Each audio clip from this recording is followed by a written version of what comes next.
Godina je 1189. Mesto Niš. Za istim stolom sede dva čoveka, dva sveta. Jedan je Fridrih Barbarosa, car Svetog Rimskog carstva, vođa krstaša, najmoćniji čovek zapada. Drugi je Stefan Nemanja, veliki župan Srbije. Barbarosa je gladan, ispred njega je pečenje. I šta radi najmoćniji čovek civilizovane Evrope? On grabi masno meso šakama, kida ga zubima, briše masne ruke o svoju bradu i o krzno koje nosi. Psi trče oko njegovih nogu i čekaju ostatke koje on baca na pod. A preko puta njega, tajac. Stefan Nemanja ne prlja ruke, on ne čerupa. On uzima alatku od zlata i korala, viljušku sa dva kraka i prinosi hranu ustima polako, dostojanstveno. Nemački hroničari su zanemeli. Došli su u Srbiju misleći da ulaze u divljinu, a shvatili su da su divljaci oni. Taj kontrast nije bio samo u priboru, bio je u kulturi. Barbarosa se potpisivao otiskom masnog palca. Stefan Nemanja i njegova braća su pisali povelje. Kontrast u kulturi se vidi i u tome što u to vreme u Francuskoj su tanjiri bili nepoznanica. Hranu su stavljali na velike kriške bajatog hleba, koje su se zvale tranše, a posle jela bi taj natopljeni prljevi hleb bacali psima ili sirotinji. U isto vreme na dvoru Nemanjića jelo se iz keramičkih i metalnih posuda, jer se hrana poštovala kao Božji dar. Danas ta zapadna Evropa nama drži lekcije o kulturi. Danas nam pričaju kako smo mi periferija, ali istorija pamti nešto drugo. Pamti vreme kada je London bio selo u blatu, a Srbija dvor u zlatu. Rečenica koju svaki Srbin zna.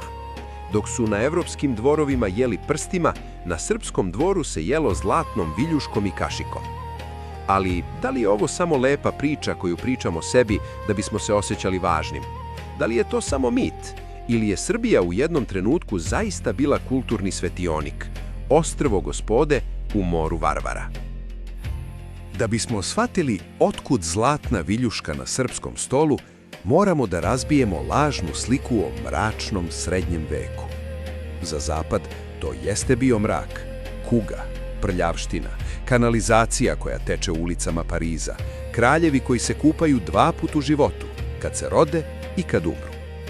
Ali za Srbiju to nije mrak, to je vreme svetlosti. Srbija u vreme kralja Milutina i cara Dušana nije bila tamo neka balkanska državica. Ona je bila ekonomska supersila.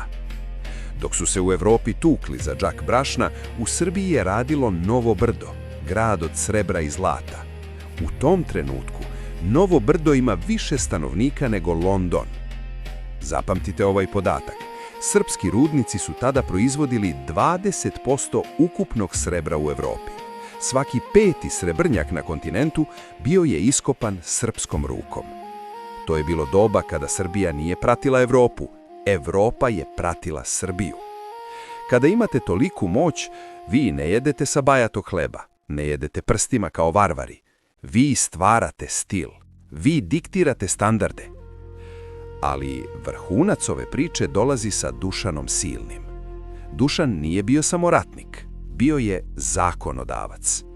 Mislite li da bi čovek koji je doneo najmoderniji zakonik u Evropi, čovek koji je sebe proglasio carem Srba i Grka, dozvolio da mu se gosti na dvoru ponašaju kao varvari i jedu prstima?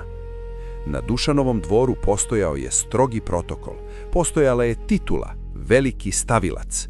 To je bio plemić zadužen samo za carevu trpezu. Viljuška na tom storu nije bila samo alat za jelo, ona je bila poruka. Ona je govorila, mi smo moćni mačem, ali smo još moćniji duhom i kulturom. Dok je na zapadu viljuška smatrana đavoljom s pravom, jer ima 2 kraka kao đavolji rogovi, u Srbiji je ona bila standard za visoku vlastelu već u 12. veku. Zašto? Zato što je Srbija negovala higijenu i estetiku, dok je zapad tonulo u mrak srednjeg veka. Ali gde su dokazi? Gde su te viljuške danas? Zašto ih nema u našim muzejima? Odgovor je bolan, ali jednostavan. Zlato se topi.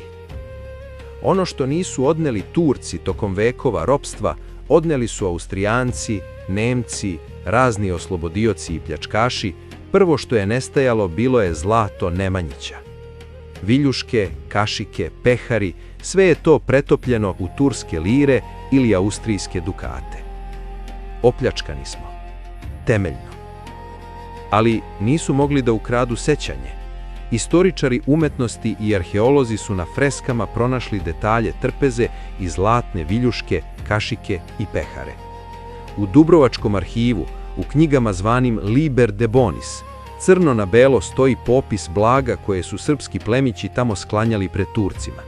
Tu se taksativno navode Coclearia de auro et de argento, kašike od zlata i srebra, i pironi, što je stara reč za viljuške.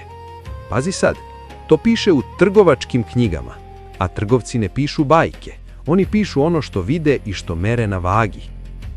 Domentijan, biograf Svetog Save, još u 13. veku piše da je Nemanja svoje goste dvorio zlatnim i srebrnim sasudima. Nije rekao čašama, rekao je sasudima, što je stari izraz za kompletan pribor. Da li bi monah, čiji je posao da piše istinu pred Bogom, lagao o zlatu svog gospodara? Vizantijski diplomata Teodor Metohit dolazi na dvor kralja Milutina, čovek iz Carigrada, navikao na raskoš. I šta on vidi? Da li vidi seljake u kožusima? Ne. On piše o svili, o biserima na odorama, o trpezi koja je carska. Opisuje trpezu prepunu divljači, ribe, vina i zlatnog posuđa. On sa zavišću piše o bogatstvu koje je video. Ako ne verujete pričama, verujte svojim očima.